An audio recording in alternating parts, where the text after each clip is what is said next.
Un petit tour d'écran. Allez, c'est parti. Qui commence? Bon, Allez. Rémi, bonjour, Rémi Berg. J'entraîne un club en série à Fignan dans le Tarn-et-Garonne. Je suis passé par 5 années d'entraîneur Réchel. J'ai voulu tenter l'expérience senior voilà, pendant 2 ans. Je suis diplômé d'État et puis je suis passionné de touche. Donc, je suis ravi d'être avec vous et de partager cette expérience. C'est en particulier grâce à toi qu'on est là. C'est toi qui avais lancé le thème touche. Hein, voilà, donc on a repris. Et je pense que ça intéresse plein d'autres personnes. Oh oui, merci beaucoup. Allez. Seb, bonjour à tous. Donc moi Seb, je suis actuellement en Auvergne. Sinon à la base je sors de Romans et je m'occupe d'un club de préfédéral. J'ai eu des jeunes, j'ai eu des sélections, j'ai eu des clubs de fédéral et là actuellement je suis dans un club de préfédéral en Auvergne. Pour sortir de ma zone de confort, j'entraîne plutôt. Je me suis lancé sur les 3/4 depuis quelques temps, mais ma prédilection c'est quand même les avants. Donc voilà, très content d'être parmi vous sur la touche là. Allez, on reste en Rhône-Alpes peut-être, pas très loin, l'US de Pont. Bonjour, moi c'est Florine. Je suis un ancien pro, roumain d'origine. Et je suis resté toujours dans le monde du rugby parce que c'est quelque chose que je passionne. Et puis j'entraîne un club de fédéral 3 l'année prochaine, l'US de Pont, dans la banlieue grenobloise. Parfait. Vincent, tu finis? Vincent, j'entraîne l'Heureux en Bretagne en Fédéral 2. J'ai alterné entraîneur senior, élite féminine avec le Stade Rennais. Voilà, en Fédéral 2 depuis 3 ans avec l'Heureux. Parfait. Salut Didier, tu nous rejoins juste pile poil. On tombe sur ton tour d'écran, ça tombe sur toi. Tu te présentes pour tous les collègues, s'il te plaît. Bien, donc Didier Driff, entraîneur Servette de Genève. Félicitations pour la montée. Fédéral 3. Merci, donc Fédéral 2 la saison prochaine. Voilà. Je me suis longtemps occupé des 3/4. Pardon, Fédéral 2 l'année prochaine, oui. Longtemps occupé des 3/4 et depuis cette année, donc, je m'occupe des avants. Et donc, content de participer aussi à cette réunion sur la touche. Parfait. Donc, Michel, donc, en tant qu'animateur et entraîneur plutôt derrière, donc je vais surtout faire vraiment le monsieur loyal là, hein, essayer d'animer tout ça. Mais je vous laisse vraiment partager entre spécialistes et amoureux de la touche, ce qui est un très beau domaine, hein, très compliqué et très bon art à entraîner certainement. Mais voilà, donc je serai plus en retrait. Si vous le permettez, juste par rapport à ce rôle-là, je vais lancer le sujet avec deux petites questions. La première question, très simple, on fait pareil, le tour d'écran en quelques secondes, quelques minutes, tout le monde, vous nous expliquez si vous êtes plutôt philosophiquement adepte des touches en lecture ou seulement du programmé ou du programmé avec option. Ou voilà, quel est votre dada? Est-ce que c'est adaptatif selon les niveaux et selon les équipes que vous avez entraînées? On le refait à rebours, à l'envers. Didier, tu veux commencer là-dessus? C'est quoi ta philosophie? Nous, on est plutôt sur du programmé adapté. C'est-à-dire qu'il y a une programmation de touche qui est faite et à un moment donné, il y a quand même une possibilité de s'adapter et de sauter en dehors de la commande. D'accord. Je vais être plus sur de l'adaptatif, c'est-à-dire si j'ai une défense en miroir, si j'ai une défense qui est dans l'espace, voilà, mes lancements en touche s'adaptent aux différents types de défense et aussi en fonction de l'adversaire sur les analyses vidéo de 3-4 matchs de nos adversaires. Voilà. Ok. Et ouais. Moi, je suis plutôt sur programmé adapté, et dans le sens que voilà, je prévois des choses et surtout je pars du principe que, c'est-à-dire même si je fais des choses programmées, je pars du principe que pour moi, si j'ai une demi-seconde d'avance sur l'adversaire, même s'il a le meilleur bloc de monde, il n'aura pas la balle, dans le sens que voilà, Si j'ai un bon talonneur, un gros bloc de saut, moi je pars du principe que l'action va battre toujours la réaction. Donc voilà, après c'est adapté aussi en fonction de l'adversaire, de la zone de terrain, et puis voilà. Ok. Merci Florine. On a un collègue qui nous rejoint. Voilà, c'était le dernier inscrit sur la session. On te laisse te présenter peut-être. Tu nous entends? Ouais, donc je m'appelle Ludovic Bureau, je suis diplômé d'État, je suis passé par différents clubs, surtout sur les filières jeunes et écoles de rugby. Et maintenant, je suis conseiller technique de club dans le nord-ouest de la Gironde, au-dessus de Bordeaux. Ok. Parfait. Merci, bienvenue. On faisait un tour d'écran sur les, entre guillemets, philosophie ou voilà, culture. Seb Bonnefoy, peut-être? Ouais, ben écoute, moi je suis plutôt sur du programmé adapté aussi. Après, comme on a dit les sessions la dernière fois, c'est-à-dire qu'il y a un idéal et puis il y a ce qu'on a aussi en termes de joueurs. C'est-à-dire que pour moi, la touche, il y a aussi un gros aspect à développer, c'est ce qu'on appelle l'intelligence émotionnelle. C'est-à-dire de pouvoir regarder aussi ce qui se passe autour et d'être dans la réaction, comme l'a annoncé tout à l'heure le collègue. Donc, si on a les joueurs pour, c'est bien. Sinon, malheureusement, on est obligé de faire du programmé. Alors, pour moi, au niveau des. Moi, je suis plus sur de la programmation en début de saison, notamment sur les phases allées. Et ensuite, en fonction de si on est contré, de si on a des difficultés ou quoi, on peut vite passer sur de l'adaptation avec des petites corrections au capitaine de touche et tout ça. Et après, avec l'aide de la vidéo, avec l'aide de tous ces objets-là, on passe sur les phases retour, phases finales, sur beaucoup d'adaptations. Et après, il y a aussi les zones de terrain. Les zones de terrain qui sont vachement importantes au niveau de la programmation des touches. Voilà. Beaucoup de programmation en début. Parfait. Est-ce que quelqu'un sur ce premier aspect-là, bon, on se rejoint tous, vous rejoignez tous, vous faites tous la même chose, c'est-à-dire vous prévoyez quelque chose et vous espérez que le collectif va être capable d'adapter éventuellement au dernier moment entre l'annonce et le placement, la lecture éventuellement, le saut. Est-ce qu'on peut, là, pareil, peut-être en levant la main pour essayer de prendre la parole, définir tous les domaines de travail, tous les domaines entraînés en touche? Parce qu'une fois qu'on aura donc les philosophies, on va être sur du programmé, puis après la lecture, hein, on va définir les domaines et on va avoir donc un cadre d'échange pour savoir comment on travaille tel domaine par rapport à la lecture, tel domaine par rapport à la programmation, que ce soit le domaine technique ou le domaine ou autre. Donc voilà.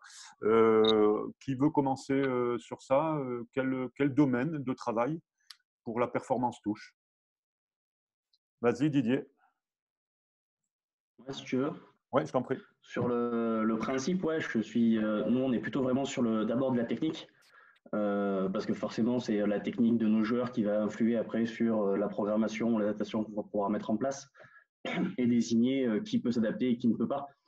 Donc du travail, plutôt sur la technique. Du travail la technique. Des lifts, des sauts et des lanceurs, bien sûr. Et la coordination, tu la mets dedans. Et bien sûr, la coordination des lifters avec le sauteur. Okay. Ensuite, avec les lanceurs. Et c'est seulement à partir de là qu'on va se dire, tiens, comme disait Bruno tout à l'heure, Sébastien, pardon, sur on va annoncer une adaptation et c'est forcément un joueur de la ligne qui va pouvoir s'adapter, pas les trois. Sinon, il y a un imbroglio au moment donné pour le lanceur. Ok, donc domaine technique. Okay. Quelqu'un a une autre idée de domaine à travailler? Non, ça c'est la base. De toute façon, la technique, c'est comme il disait, je ne me rappelle plus ton prénom, désolé. Moi, je fais exactement pareil. Je travaille énormément le lancer, qui est important, que je trouve énormément important. Après, on travaille énormément sur les lifters et après les sauteurs, que ce soit à vide ou après à l'air. Mais ça nous fait, moi, ça me prend énormément de temps parce que sans ça, on ne peut rien programmer et encore moins s'adapter, parce que c'est quand même la base de la touche. Ok.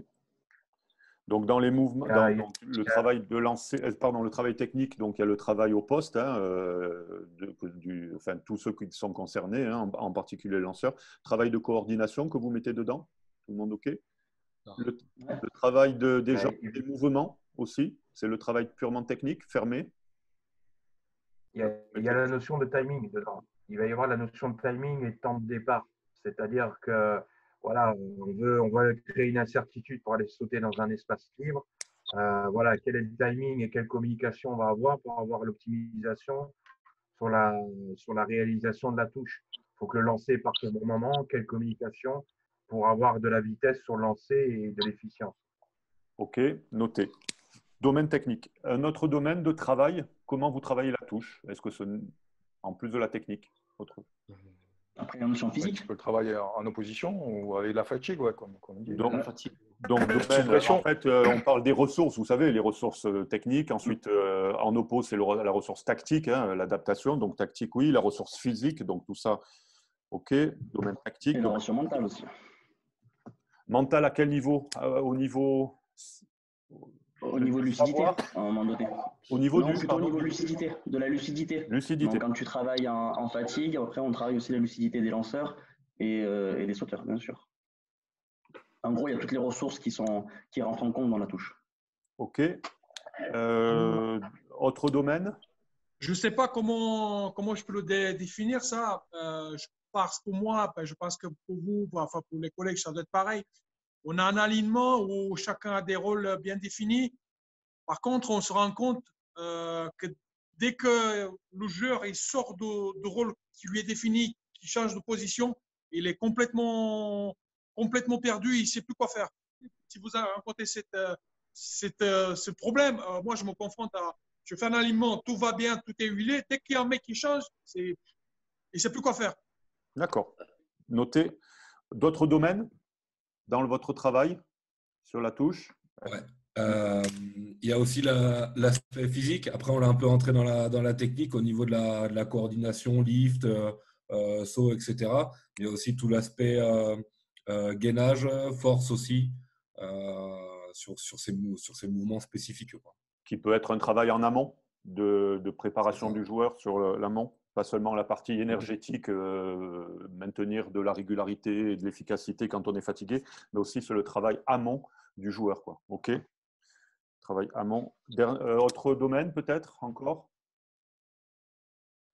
La défense, la réversibilité, être capable d'être aussi bon, voilà, peut-être. Et la notion peut-être aussi leadership, justement en termes de capacité de prendre des décisions en match aussi, hein, c'est certainement aussi une partie peut-être pour certains selon vos niveaux de travail, du travail un peu plus proche de 1 ou 2 ou 3 ou 4 joueurs, mais il faut que la touche ne dépende pas d'un seul mec, ne dépende pas que de l'entraîneur, il faut qu'il y ait une autonomie aussi tout au long du match dans la stratégie, quoi, entre guillemets, quoi. Est-ce que, enfin, il me semble que c'est un domaine vraiment à part parce que ça veut dire qu'on le travaille différemment. On prend le mec sur l'épaule, on en parle avec lui dans le vestiaire, on le prend à la vidéo, on fait un aparté. C'est un entraînement à part, le leadership, quoi. Peut-être, je sais. Je vais essayer donc de résumer. J'ai noté un domaine, bon, on le fait à rebours encore. Bon, la défense, la réversibilité, le leadership et l'aspect décision stratégique, hein, à maintenir durant le match. Le travail physique, qui a une double dimension, à la fois de préparation très en amont, okay, du corps du joueur, on va dire, hein, presque, et le travail énergétique. Ensuite, le travail technique, qui est extrêmement important, qui va du joueur jusqu'au bloc, en passant par les mouvements, la coordination, les timings, etc. Et le travail tactique, Didier, tu disais, hein, lecture, décision, adaptation, voilà, donc être capable de changer de fusil d'épaule. Ça fait donc un certain nombre de domaines.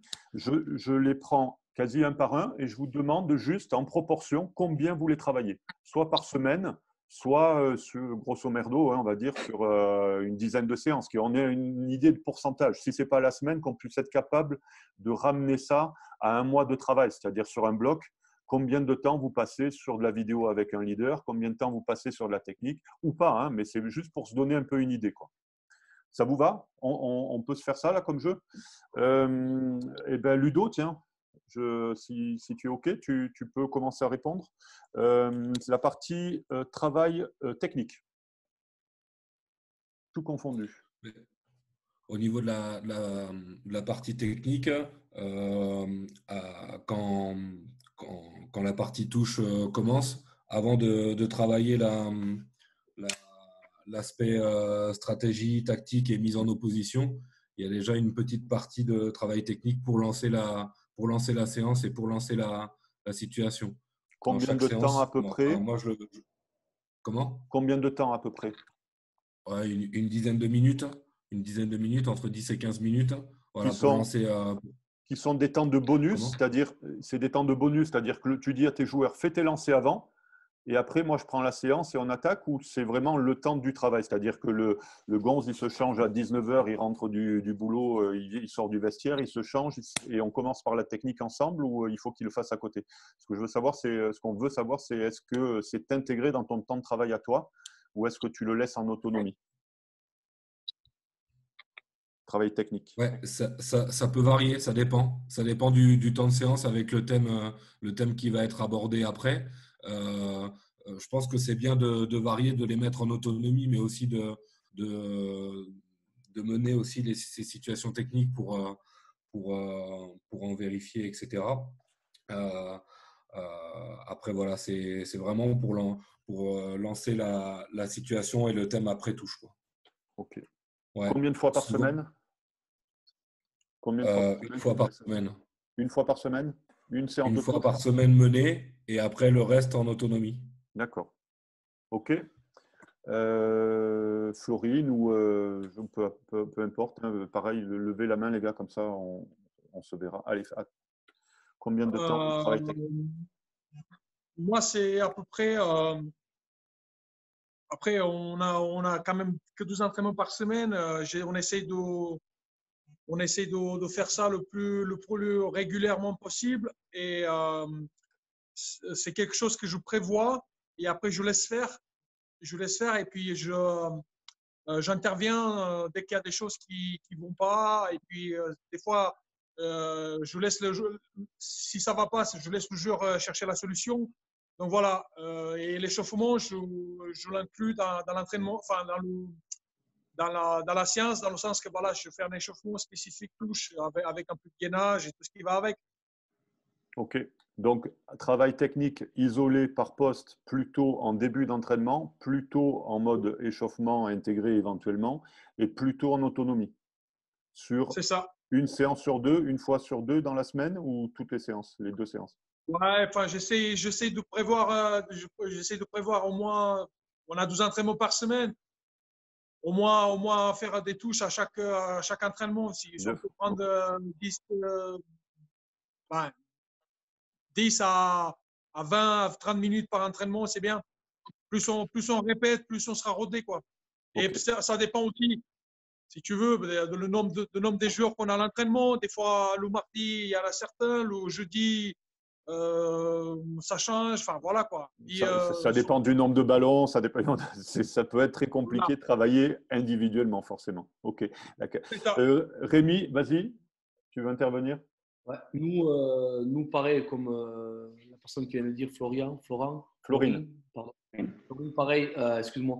Je fais pareil, je responsabilise énormément les joueurs, c'est-à-dire qu'avant l'entraînement, j'impose pas parce qu'on ne peut pas trop imposer à notre niveau, comparément à quand j'entraînais Réchelle. Là, je demande, je préconise aux joueurs, notamment aux lanceurs, aux lifters, aux sauteurs, de venir un peu avant l'entraînement pour travailler cette technique-là. Donc après, les joueurs adhèrent parce que la touche, quand même, dans un match est quand même un peu important, à mon sens. Et ensuite, quand qu'on n'a pas de match le dimanche, j'axe mes entraînements sur une partie de l'entraînement, sur beaucoup de touches et avec beaucoup de techniques. Et si on a eu des difficultés en match sur de la stratégie, après, sur une deuxième partie, je fais de la stratégie. Mais quand on n'a pas de match le week-end, 2 fois semaine, on fait énormément de techniques. Par exemple, Florine a parlé de répétition. Je pense que la touche a besoin d'énormément de répétitions. Excuse-moi, je reviens sur ce que tu avais dit tout à l'heure, sur quand on change un joueur de place, tout le monde est perdu. Moi, je travaille énormément la touche. Dans un premier temps, je l'explique sur PowerPoint, après je la mets en place avec des zones.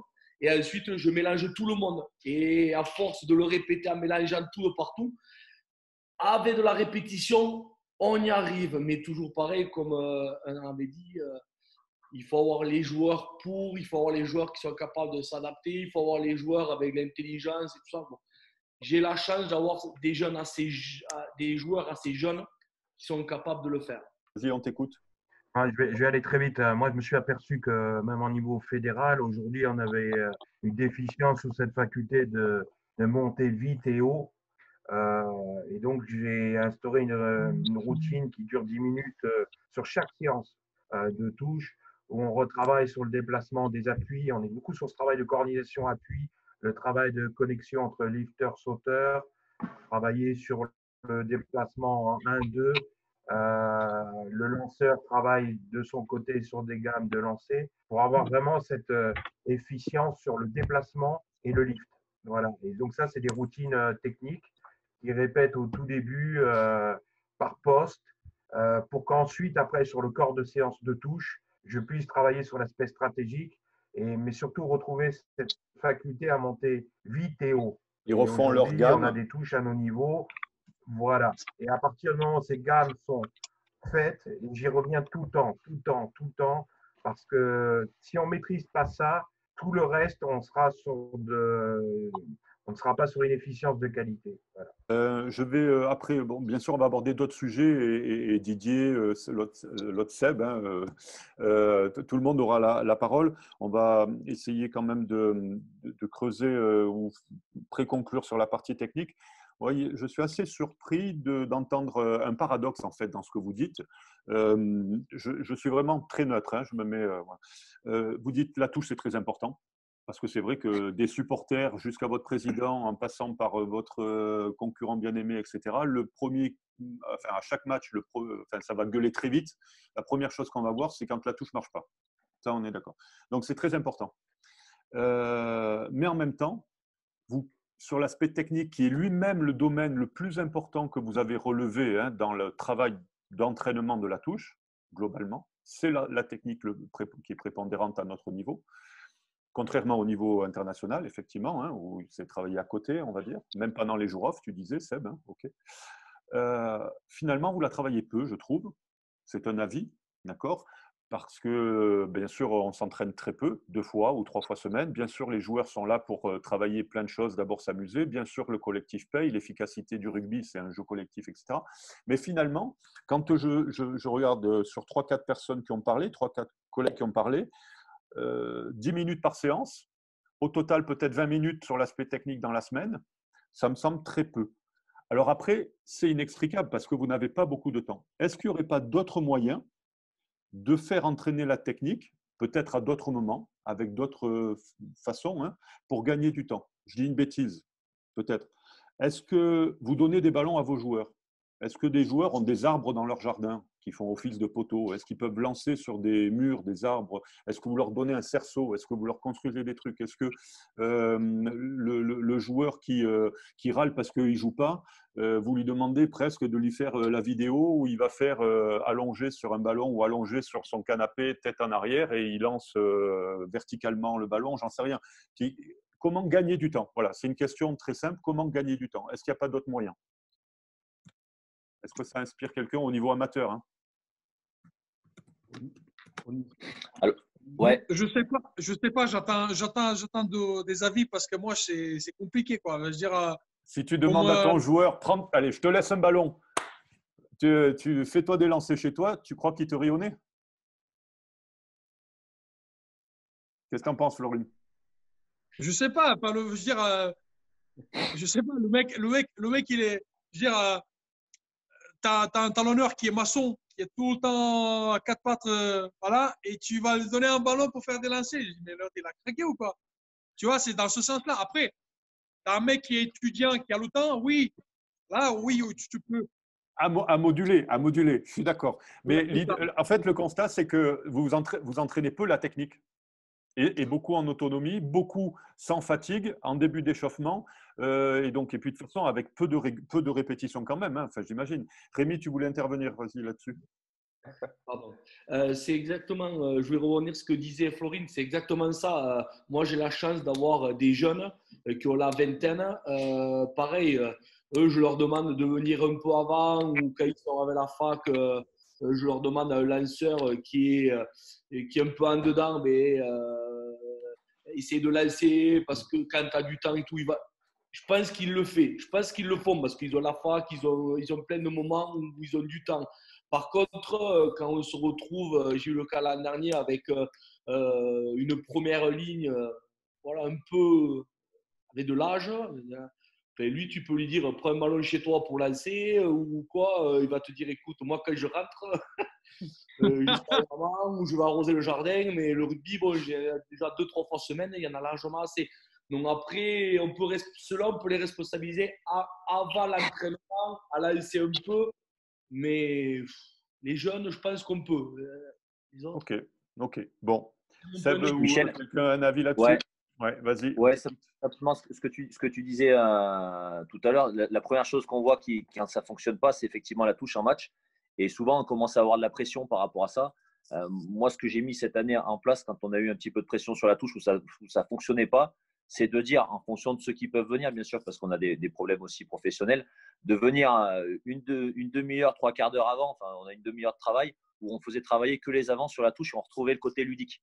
C'est-à-dire qu'on va retrouver le côté ludique de la touche parce que des fois, on s'enlève cette pression. Donc, c'est repasser par des petits skills de base, hein, c'est-à-dire faire sauter mon lanceur ou mes lifters, les faire sauter, leur montrer ce que c'est que le saut, les sauteurs, leur montrer ce que c'est que le lift et le lancer, et reprendre conscience du tout et que chacun est un maillon de la chaîne et que si jamais il y a un maillon qui décroche, il n'y a plus rien qui fonctionne, quoi. Donc, c'est retrouver du ludique comme ça sur pas se faire la touche parce que quand ça ne marche pas, ça peut vite devenir très pesant, surtout si jamais les victoires ne suivent pas.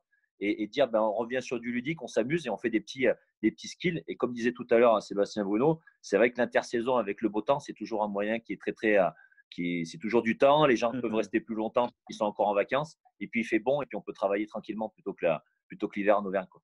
Ok. Pour rassembler un peu ce que vous disiez, il y a des gammes de lanceurs, il y a des gammes, Vincent fait faire ça, des gammes de sauteurs, hein, et de déplacements, sauts, montée vite, droit, ensemble, hein. Donc ça, c'est des gammes aussi.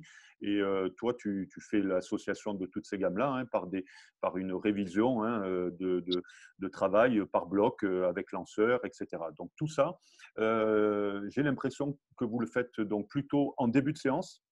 Il y a beaucoup d'autonomie, hein, demandée aux joueurs là-dessus. Ça veut dire que vous n'avez peut-être pas le temps et peut-être pas assez, hein, de régulation, d'intervention, de correction de main, de machin, etc. Donc, c'est un travail en responsabilisation. Ça a du bon, mais il faut quand même être là pour corriger, accompagner, voilà, trouver le temps pour ça. Et dernière question, et on finira sur l'aspect technique, enfin en tous les cas, une première partie, hein, on pourra toujours y revenir. Est-ce que finalement, même si c'est compliqué parce que ça travaille, ça doit rentrer le soir, maman n'est pas contente, j'exagère, mesdames, voilà. Mais est-ce que finalement, les petits bonus, les petits travaux de répète, allez, on se fait 10 lancers, 10 touches en coordination, 10 sauts bien droits, est-ce qu'il ne faut pas le faire aussi à la fin plutôt qu'au début?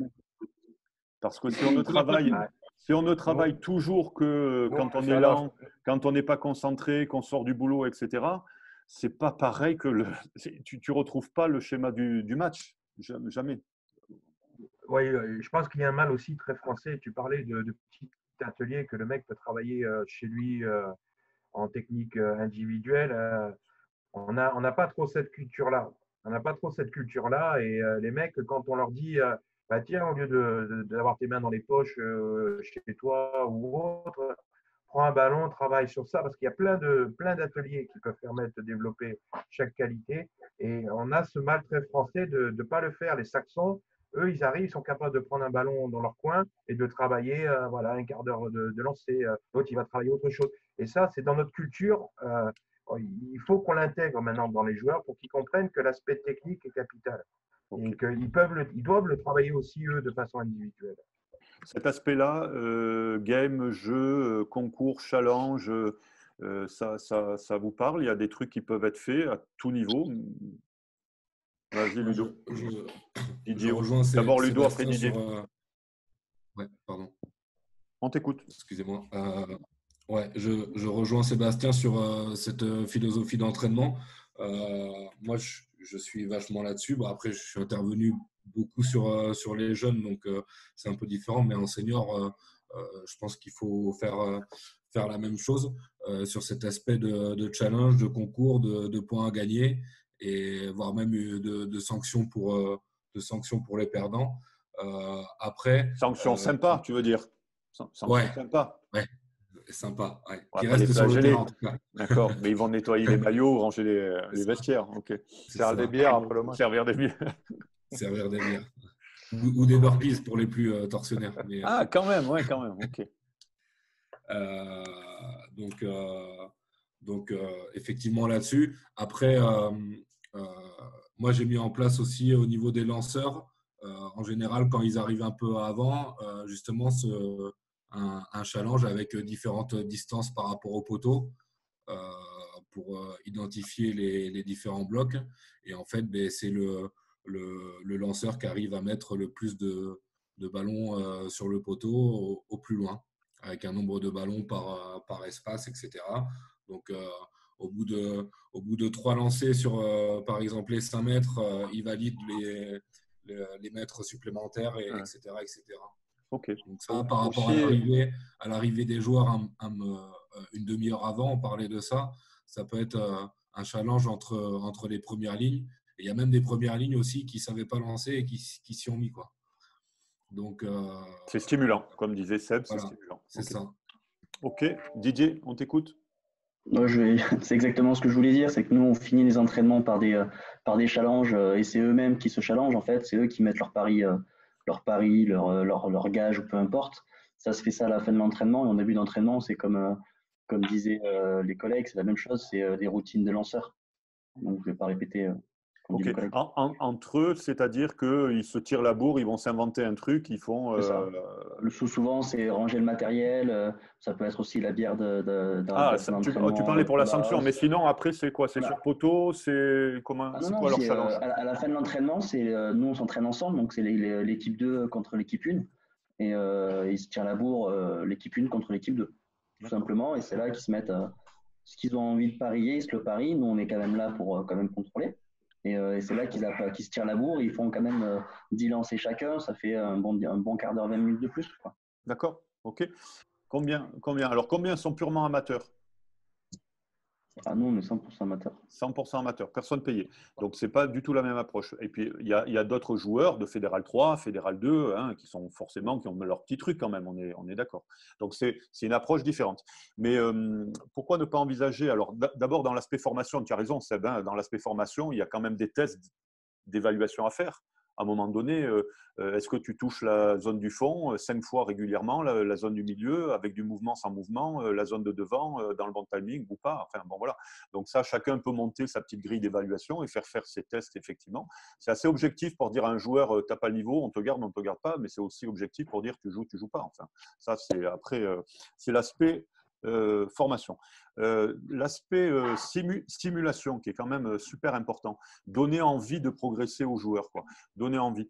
Alors certains, ceux qui sont payés, presque n'auraient un peu moins le choix que les autres, mais même quand tu n'es pas payé, est-ce que l'idée d'un challenge à la semaine, au cycle ou au trimestre, par exemple, hein, est possible? Exemple.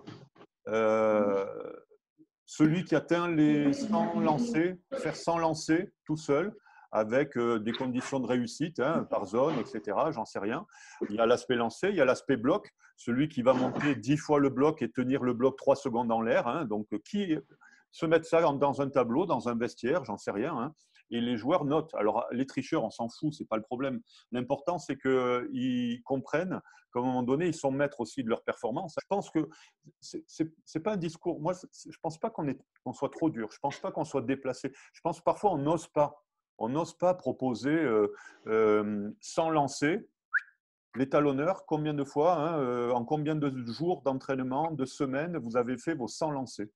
Et à la fin, ben, vous inventez, quoi. J'en sais rien. C'est le striptease pour le gagnant. On lui paye le resto. J'en sais rien. Il a son nom. J'en sais rien. Je sais pas. Vous inventez un truc, quoi. Un challenge sur le nombre de répétitions et la régularité dans l'autonomie de travail, quoi.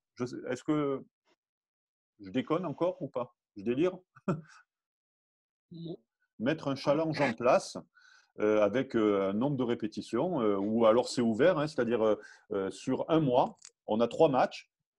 Combien de lancers tu as fait en plus en bonus? Non, je parlais de travail, d'entraînement. On parle d'entraînement. D'accord. Bon. Après, est-ce que le joueur, s'il est honnête, il va vraiment marquer ce qu'il a fait, ou pour pas se faire mal voir, est-ce qu'il va pas tricher? Enfin, je sais pas. Hein. Tu peux inventer, tu peux dire qu'ils se notent entre eux. Tu travailles par 2. Tu travailles par 2, tu travailles par 3, ou éventuellement tu peux toi. Tu vois, enfin, après, c'est un challenge. Après, l'idée, le mec qui triche, imagine que le challenge ce soit celui qui fait le plus vite sans lancer.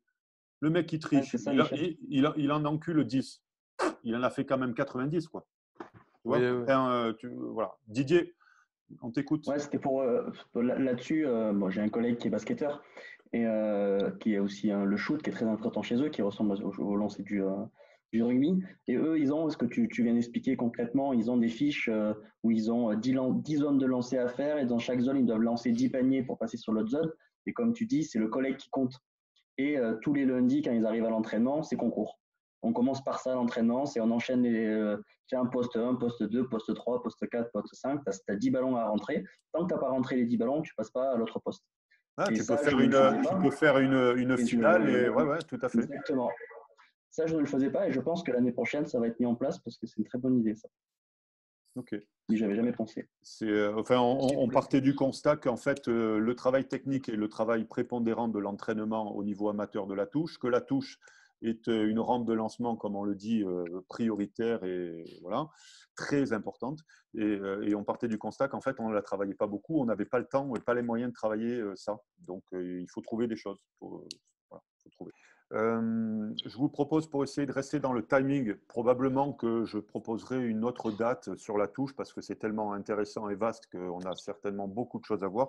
Mais pour essayer de rester dans un timing et un cadre, je vous propose de garder les 10-15 dernières minutes sur vous réfléchissez à des exemples d'ateliers en entraînement, bien sûr, hein, que vous aimez, vos préférences, hein, vos petits dadas, ou des trucs que vous avez vus qui sont un peu innovants. Ça, c'est pour la fin. Avant ça, juste des questions avec réponse rapide, s'il vous plaît, les gars. Combien de temps vous travaillez l'aspect physique de la touche? Et à quel moment? On se souvient qu'il y avait 2 dimensions. Il y avait la préparation du joueur lui-même. Celui qui n'est pas gainé, ben, il va faire l'oriflamme en haut là, et il va être tout mou. Donc, travail préparatoire aux joueurs, athlétique, et le travail sur l'aspect physique. Est-ce que vous le travaillez régulièrement physiquement, énergétique, intégré? Est-ce que ça vous parle? Combien de temps? Florine, oui, pardon. Quand tu parles d'aspect physique, c'est travailler les lancements sous la fatigue ou travailler le physique adapté à la touche? Ben, c'est la même chose en fait. Là, on est dans le purement intégré, c'est la définition même de l'intégré. Si tu travailles en fatigue, tu travailles ton physique. Quand tu travailles ton physique, tu vas travailler ta lucidité en fait. Tu vois, Donc, combien de temps tu travailles comme ça? Vraiment dur physiquement ta touche? J'essaie de commencer progressivement et à la fin, par exemple, je fais travailler en opposition, je donne 5 ballons à une équipe, 5 ballons à une équipe, et ça s'enchaîne un après l'autre. C'est-à-dire qu'on en a fini une, on passe au deuxième, l'équipe en face, elle défend, et puis ainsi de suite. Comment tu qualifierais l'intensité de ce travail-là? Est-ce qu'ils sont très essoufflés, ils se reposent est-ce que c'est un travail très intense, un peu intense? Ça dépend comment je le modère moi. C'est-à-dire que si je fais enchaîner vite, on se rend compte qu'au bout de 3-4 touches, ça tire la langue, quoi. Enfin, la première, ça va, deuxième, ça va. Quand on arrive à 4-5, c'est un peu plus dur, quoi. Que ça soit défensivement ou offensivement. Ok. Quelqu'un veut… Oui, Vincent? Pour répondre à ta question, je vais te dire qu'on n'entraîne pas suffisamment à haute intensité. C'est le constat, moi, que j'ai fait cette année. Ce n'était pas suffisamment entraîné à haute intensité. Je vais dire que en faisant l'autocritique, à haute intensité, on devait l'entraîner quoi? 20 minutes sur 15 jours. C'est insuffisant. C'est insuffisant et pourtant les ateliers, on les a. Mais la question est pertinente puisqu'on se rend compte qu'on n'entraîne pas suffisamment à haute intensité. D'accord. Quelqu'un fait le même constat ou un constat différent? On fait le même constat. Même constat pour vous, pas assez d'intensité dans l'entraînement? Exactement. On a 10 minutes dans la semaine, le mercredi, à la fin de l'entraînement, c'est la seule intensité qu'on peut avoir au niveau de la touche. Quand on s'entraîne que 2 fois par semaine, au final, si on parle en pourcentage, c'est énorme parce qu'on doit faire 25% du temps de travail sur la touche. Quand le rugby, on connaît tout ce qu'il y a à travailler. Par contre, quand on parle de temps, c'est 25%, c'est 20 minutes, quoi. Donc, c'est très peu. Et, en même temps, c'est avec par rapport au temps que nous avons. Et un déficit d'intensité, tu disais, tu penses? Exactement, et en plus. Oui, parce que comme on leur fait faire du physique intégré en début d'entraînement pour travailler d'autres choses, et on ne peut pas se focaliser que sur la touche, on n'a pas le temps. Par exemple, l'exemple du Servette, l'année prochaine, on va avoir un entraînement supplémentaire, ça sera différent. Voilà, on va intégrer le mardi en plus, et là, on aura beaucoup plus de possibilités pour travailler justement là l'aspect physique, tactique et technique au poste, quoi. Ok, Rémi? Ouais, nous, quand on organise notre planification physique avec nos exos de physique, on essaye notre physique de le séparer en deux. Donc, d'abord de la course et après les 3 quarts, on leur exo spécifique. Et moi, j'ai mon exo de touche parce que bon, la mêlée, on n'y met pas trop d'importance. Mais dans le mercredi, dans l'entraînement du mercredi, uniquement, dans nos exercices physiques, il y a tout le temps un exercice de touche pour travailler la touche à haute intensité. Mais pareil, c'est quoi? C'est une demi-heure entre la course, le gainage, la touche. Ça, on le fait tous les mercredis. Voilà. Il n'y a Ton que à ce physique? moment-là où on travaille la touche sans opposition, mais sur la répétition après une séance de navette, après une séance de gainage. Voilà. Donc, c'est vraiment une séance qui est physique au départ. Oui, C'est une totalement. séance associée, non pas intégrée. Tu associes dans la séance, tu fais faire des sauts ou des lancers à un moment donné, quoi. D'accord. Mais ce n'est pas de l'intégrer pur, quoi. Ok. C'est ça. Ouais, Vincent? Juste, en fait, ce qu'on s'aperçoit, ce qui pose le problème, c'est qu'à un moment donné, si on veut travailler à haute intensité et de façon efficiente, on se confronte à un problème de réalisation technique. Tant qu'ils ne maîtrisent pas cette capacité à sauter vite et haut et fort, par exemple, la coordination et le timing, travailler après à haute intensité, en fait, on est en permanence en train d'agir sur les leviers et du coup, on prend les choses un peu à l'envers. J'aurais tendance à dire réglons d'abord l'aspect technique pour pouvoir ensuite travailler à haute intensité et en faisant des choses simples, par exemple. L'erreur qu'on a, moi, entraîneur, par exemple, c'est toujours penser stratégie, mais techniquement, on n'est pas capable de le faire. Donc, c'est reprendre le problème dans le bon sens et pour pouvoir l'entraîner fort. Ok. On a parlé un petit peu tout à l'heure de technique en constatant qu'il fallait qu'on trouve d'autres solutions pour avoir plus de temps de travail technique et plus de répètes d'une manière ou d'une autre. Donc, ça, c'est pour essayer de répondre en fait à cet écueil-là qui est celui du déchet quand tu entraînes. C'est chiant. Et puis, ça t'a fait arrêter. Tu as toujours envie de discuter avec le mec et tout ça. Alors qu'en fait, malheureusement, le temps de la séance, du moment qu'il a démarré, il faudrait qu'il soit le plus optimal possible par rapport déjà à la préparation stratégique et physique, quoi, en même temps associée. On a eu une visio très intéressante avec Seb sur la très haute intensité et la haute intensité. Nous, on est là déjà pour parler de mettre de l'intensité, tout simplement, de mettre vraiment de l'énergétique à un autre niveau, le mettre. Alors, dans les séquences séparées, est-ce que vous vous assurez effectivement de faire le nombre de burpees, de navettes, de plaquage redressé, plaquage relevé, plaquage debout, etc., 5, 10 fois avant chaque touche? J'en sais rien pour les mettre en difficulté. Est-ce que vous les faites déplacer sur le terrain en sprint avant chaque touche? J'en sais rien. En tous les cas, ça, c'est pendant votre travail séparé, entre avant. Mais est-ce que quand vous travaillez le collectif, il n'y a pas moyen aussi d'intégrer le travail en fatigue et le travail énergétique sur la touche? D'accord, on fait tous de la mise en place le vendredi. Seb, comme je vais devoir te couper après, je prends ta parole, mais Seb nous disait qu'il ne faut pas hésiter à travailler sur des séquences courtes, mais extrêmes, avec beaucoup de vitesse, 48 heures avant le match, hein, il n'y a aucun problème. Hein. Le vendredi peut être une séance de vitesse, ce que Seb appelait du neuro, hein, c'est-à-dire tu viens travailler simplement les muscles rapides, quoi, hein. Donc, en tous les cas, voilà, pendant votre séance collective, pensez à intégrer en début de semaine le travail énergétique plutôt sur la forme de résistance. Cours 50 mètres et reviens, ou plaque 5 fois et relève-toi et on attaque la touche. Et en fin de semaine, pensez à intégrer le travail de vitesse dans le moment de la touche, y compris si c'est de la mise en place. Donc, sprintons, faisons des choses vite. On n'est pas là pour se lever gentiment. Non, la mise en place, c'est pas ça. C'est hop, du gaz, quoi, du travail gazé, quoi. Bon, voilà, c'est pour essayer d'associer les deux visios qu'on avait faites, Seb, là-dessus, et parler de la dimension physique, qui est aussi une dimension qui est compliquée à intégrer au travail de la touche, qui est un travail spécifique.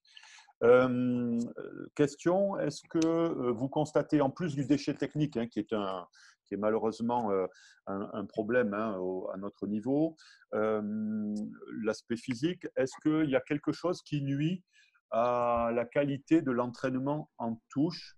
On parlait tout à l'heure de joueurs, hein, qui changeaient de poste et qui s'oubliaient. Est-ce que vous voyez où je veux en venir? La concentration. Ouais. Compréhension, concentration. Déjà la compréhension. Est-ce que, donc la touche, c'est un savoir-faire, mais avant, est-ce que tout le monde a le savoir? Et à quel niveau de savoir? Et est-ce que tout le monde a le niveau de savoir du copain s'il doit le remplacer?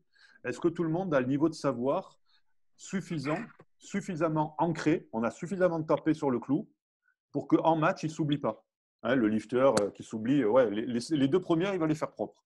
Mais deuxième mi-temps, ce n'est pas le même joueur qu'en fait, on l'a perdu. Ce n'est plus lui.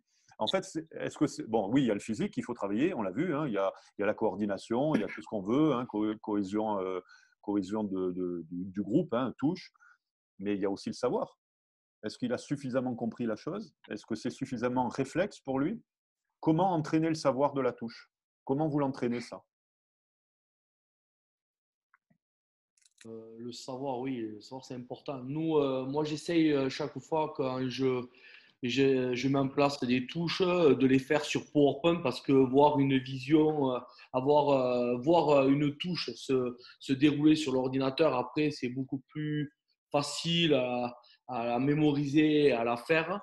Donc déjà, tous les joueurs, j'essaie toujours d'avoir mon ordi. Bon, moi je suis un geek, donc j'ai toujours l'ordi sur moi. Donc j'essaie toujours de faire mes touches et mes entraînements sur PC pour montrer aux joueurs qu'est-ce que j'attends d'eux et qu'est-ce que je recherche. Donc le joueur après a cette première vision de mon entraînement et de la touche.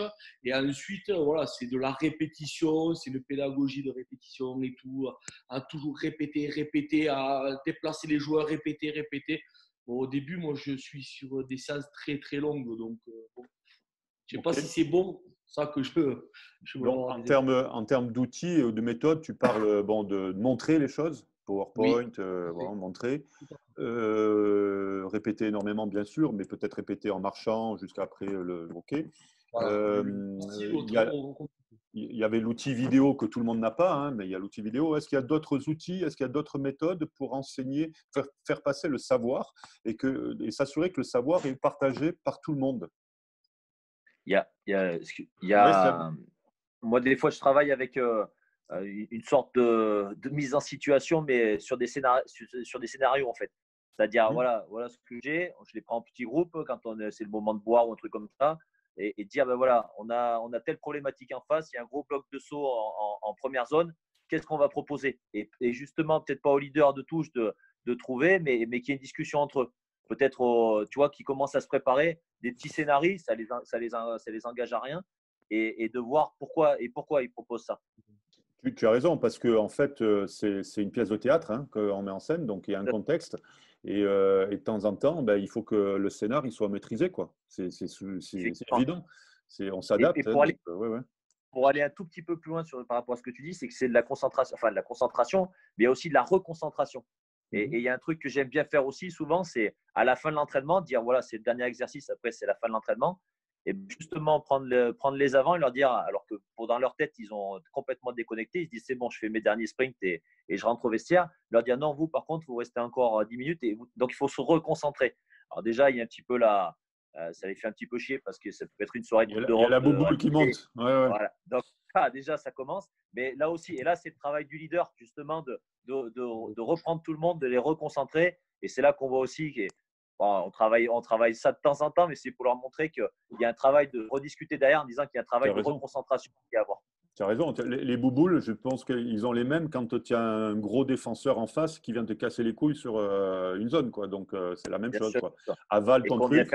Et qu'on vient de faire chier l'alignement en touche parce que si on a perdu, c'est de sa faute. Ok. Tu parlais donc de questionnement. Hein, c'est une méthode, hein, questionner pour être sûr que voilà, de manière orale, interactive. Mais est-ce que vous avez des groupes WhatsApp, des groupes d'échange où vous pouvez mettre des petites vidéos? Est-ce que vous posez des questions sur le groupe? Est-ce que vous avez des questionnaires pour être sûr que chaque trimestre, chaque cycle, on puisse passer à la touche suivante parce que l'autre pack a été acquis, quoi. Déjà, le package d'avant a été acquis. Est-ce que vous questionnez différemment? Est-ce que c'est interactif? Est-ce que vous… Quelqu'un veut… Quelqu'un? Oui, pardon. Oui, nous, on a des groupes Messenger, les gros, c'est les gros, donc voilà. Et pareil, on discute pas mal de touches, bon, un peu de tout, pas vraiment spécifique touche, mais un peu de tout. Après, moi, les touches, je ne les change pas quand elles sont acquises. Je les change quand on trouve, quand les équipes en face ont compris nos déplacements et tout. Donc, après, j'essaie de énormément discuter avec le capitaine de touche, avec les leaders qui constituent mon alignement. Donc voilà, beaucoup de communication face à face. Après, les trucs importants, je ne les mets pas trop sur les réseaux sociaux et tout ça parce que j'aime bien voir la réaction des joueurs en face. J'aime bien voir les émotions quand je parle. Okay. Donc, quand c'est important, je préfère l'avoir en face. Didier? Bon, nous, on a un groupe sur Google Drive où on partage les touches, les vidéos du week-end. Et puis, il y a une discussion qu'avec le leader de touche et le lanceur. Un groupe de 4 en fait, où le mercredi à l'entraînement, on discute, mais c'est pas un quart d'heure, quoi. C'est vraiment 5 minutes. Tiens, là-dessus, qu'est-ce que tu aurais dû faire, qu'est-ce que tu aurais pu faire, et on embraye.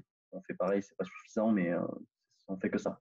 D'accord. Il y a quand même un groupe d'échange et de partage de vidéos. Exactement. Quelqu'un veut intervenir sur l'aspect savoir? C'est de la stratégie, hein, connaître à l'avance les choses pour ne pas se louper. Non, c'est bon. Ça rejoignait ce que disait le collègue. Sur des équipes, ils mettaient les analyses, ils mettaient les vidéos de toutes les touches des adversaires et les joueurs y avaient accès pour regarder et se familiariser avant la semaine sur ce qui allait les attendre pour les rassurer, pour que le jour du match, le contexte et le paysage leur soient pas inconnus et pas angoissants, entre guillemets, quoi, qui se retrouvent. Donc, beaucoup, je connais pas mal qui travaillent comme ça. Nous, on ne le faisait pas suffisamment, à tort.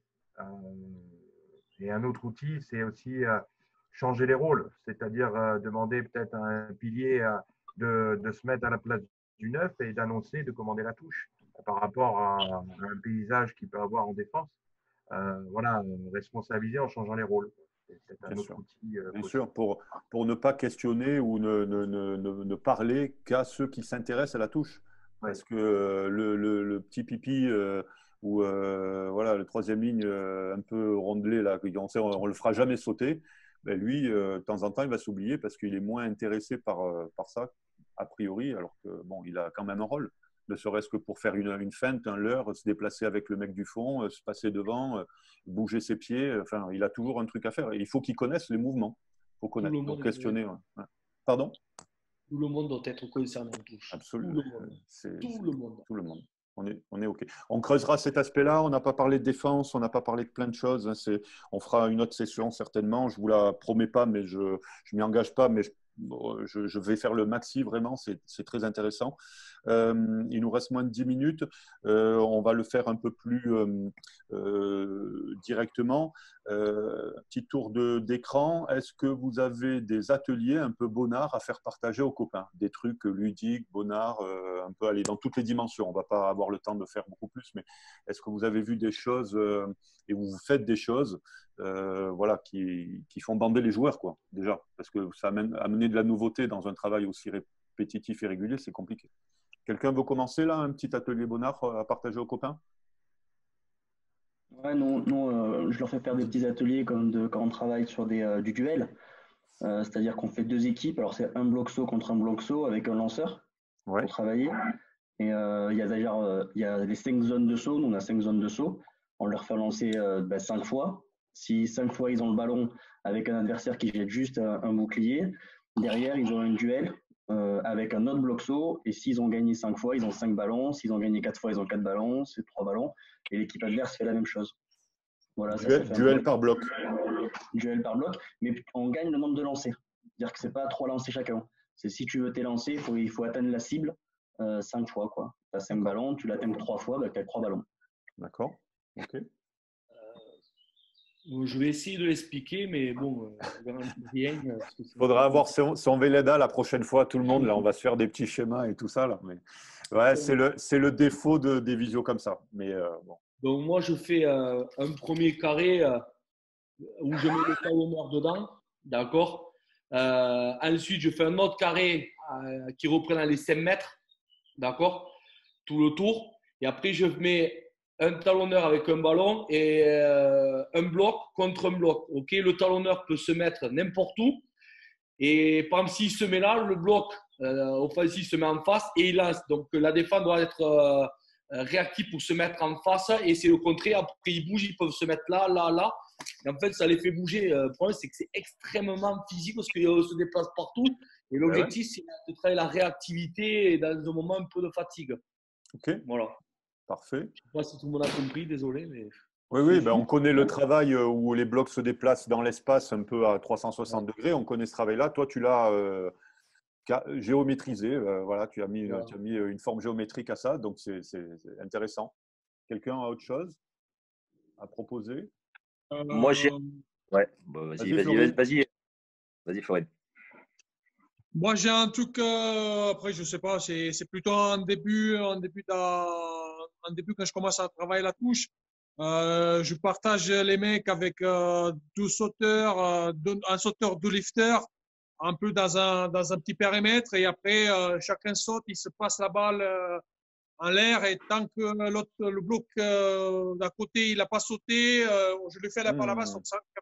Ça fait travailler le gainage, le fait de tenir en l'air le sauteur. C'est pas mal. Je ne sais pas si vous m'avez compris. C'est des relais de bloc, en fait. Tu passes le ballon de bloc en bloc sous forme de relais. C'est ça. OK. Ça roule, ça. OK. Parfait. Quelqu'un d'autre chose? D'autres choses, dimension technique, autre moi, je fais travailler en opposition 2 alignements, donc de chaque côté des poteaux. Et en fait, avec des plots, j'annonce une zone de saut. Et c'est le premier qui lancé. Il faut qu'il soit capté. Et c'est le premier demi de mêlée qui a le ballon dans les mains. Et donc, une équipe rapporte des points. Est-ce que vous voyez ce que je veux dire? Vitesse en l'air, coordination, vitesse en l'air, validation par la passe au 9. C'est important d'avoir la fin de l'action. OK. Voilà, effectivement. Donc, il y en a qui vont monter peut-être plus haut, mais la passe au 9 sera dégueulasse et du coup, le ballon va tomber par terre et ils vont perdre du temps. Et voilà, c'est travailler comme ça avec sous forme de petit challenge. N'oublie pas, s'il te plaît, parce que comme j'entraîne derrière, de corriger les positions de 9 qui, de temps en temps, ne prennent pas le ballon de l'intérieur vers l'extérieur, sont trop devant, sont trop près, sont trop machin. Bon, c'est autre chose. Mais c'est pour parler un peu de 9 quand même, de 3 quarts. Merde. Quelqu'un, un autre atelier? D'autres ateliers? Travail technique, une petite élastique croisée. Le sauteur monte à 2 mains pour prendre le ballon, pour éviter d'avoir, quand on a des joueurs qui ne sont pas encore bien assurés, pour vraiment que ça monte en chandelle et bien droit. Alors après, ce n'est pas des menottes, il ne va pas se faire mal en tombant parce que l'élastique, il peut quand même écarter, ce n'est pas le souci. Mais dans tous les cas, apprendre à monter vraiment et à prendre le ballon à 2 mains en étant bien droit. Bon, vous connaissez les postures, on monte, voilà. Donc avoir ce travail-là de coordination des 2 mains, souvent des sauteurs, ça saute un peu comme ça a appris et comme personne n'a vraiment appris à sauter. Ça peut être déséquilibré, possible. Je ne sais pas ce que tu en penses, Seb, de ça, du travail. Pour apprendre à sauter, quoi, apprendre à attraper en l'air, quoi, au-dessus de la tête. Quoi. Il nous reste moins d'1 minute, donc ça va couper. Bon, allez, je m'engage. On refait une autre séance, comme ça on va recreuser, peut-être pas avec vous tous, mais en tous les cas, il y aura une autre visio sur ça, les aspects techniques. On se refait une autre séance sur la touche. Juste pour finir, le poteau, la barre du milieu, du volleyball. Un ballon qu'on doit lancer, essayer d'être le plus vite en l'air et de se passer le ballon et de marquer en faisant tomber le ballon dans le camp adverse. C'est-à-dire qu'il y a un travail de contre à faire aussi par bloc au-dessus de la barre transversale. Exemple de travail sur défensif et attaque. Je vous remercie tous. Ça va couper. C'était Bonnard. On est un peu frustrés. Même moi qui ne travaille pas la touche, je sens que… Donc on s'y refile une fois très volontiers. C'était très sympa en tous les cas, quoi. Ok, merci pour la qualité encore des échanges. Merci à vous. Merci beaucoup. Ciao. Merci à tous. Au revoir. Ça va couper. À bientôt. Ciao tout le monde. Ciao, à bientôt. Ciao. Ciao.